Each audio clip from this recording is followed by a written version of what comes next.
प्रिय छात्रों नमस्कार। हम पिछली वीडियो में पदार्थ की अवस्था के बारे में पढ़ चुके थे, गलन एवं गलनांक भी पढ़ चुके थे। आज पढ़ेंगे हिमीकरण एवं हिमांक। ठीक है, तो यदि आप हमारे चैनल पर नए हैं तो आप चैनल को सब्सक्राइब कर लीजिए ताकि आगे आने वाली वीडियो आपके पास समय के अनुसार सबसे पहले पहुंच सके। चलिए, और वीडियो को लाइक कर देना जिससे कि हमें और प्रोत्साहन भी मिल सके, जिससे आगे आने वाली वीडियो में और अच्छे से आप लोगों को अपना अनुभव दे सकें। चलिए शुरू करते हैं आज का सेशन हिमीकरण से।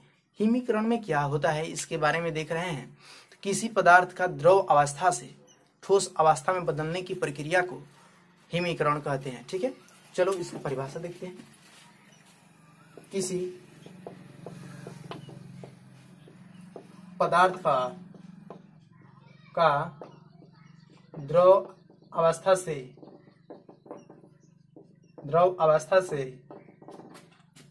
ठोस अवस्था में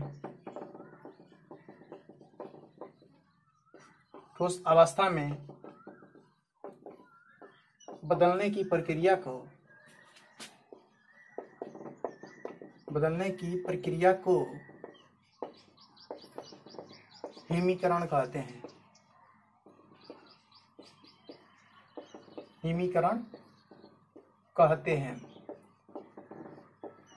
हिमीकरण का दूसरा नाम जमना भी है ना। हिमीकरण या जमना, जैसे जो जल है या पानी है उसका ताप कम कर दें तो वह किस में बदल जाता है? बर्फ में। यानी कि जो पहले द्रव में था वो किस में चेंज हो गया है?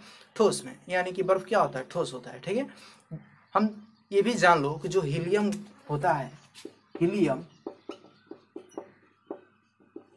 हीलियम को छोड़कर सभी जो द्रव्य पदार्थ होते हैं इस गुण में आ जाते हैं। यानी कि यह गुण सभी द्रव्य में पाया जाता है केवल हीलियम को छोड़कर। ठीक है, आगे चलते हैं थोड़ा सा।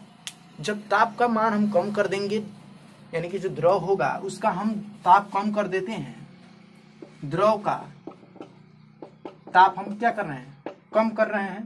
तो जब कम करेंगे तो इनके जो गतिज ऊर्जा थी इनके अणुओं के बीच या कणों के बीच, तो हम जानते थे कि जो गतिज ऊर्जा होती थी, गतिज ऊर्जा किसका अनुक्रमानुपाती होती थी?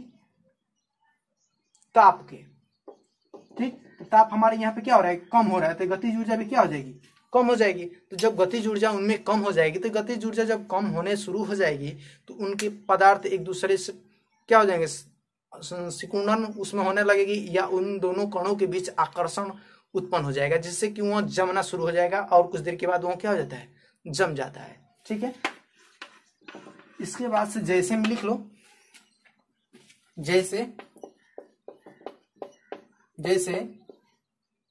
जल का तापमान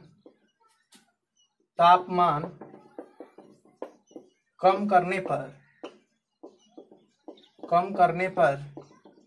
बर्फ में बदलना, यही क्या है? हिमीकरण है। ठीक है, या जमना है। ठीक, इसी को हम हिमीकरण या जमना बोलते हैं। यानी कि जो जल है उसका तापमान कम कर दें तो वह किस अवस्था में आ जाएगा? ठोस अवस्था में।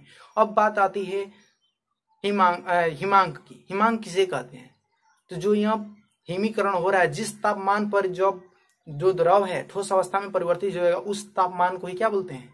हिमांक बोलते हैं। ठीक है, चलो देखते हैं हिमांक। ठीक है, हिमांक किसे कहते हैं? वह तापमान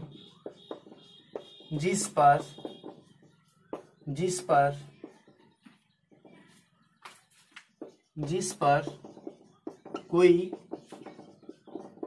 द्रव पदार्थ ठोस में परिवर्तित कोई द्रव पदार्थ ठोस में परिवर्तित होने लगता है उस तापमान को जिस तापमान पर यह प्रक्रिया होगी उस तापमान को हिमांक कहते हैं। क्या कहते हैं? हिमांक कहते हैं।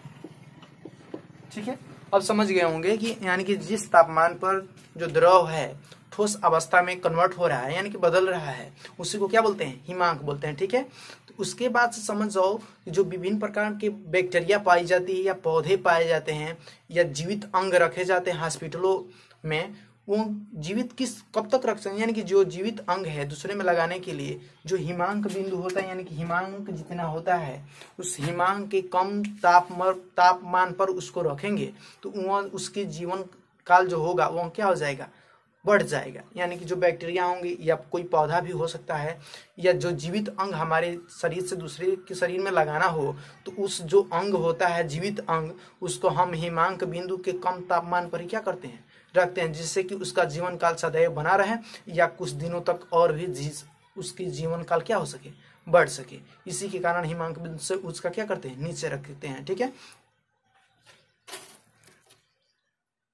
जल का हम उसके बाद से लिख लेना एक नोट करके, नोट में जो जल होता है जल का हिमांक कितना होता है इसको लिख लेना, जल का हिमांक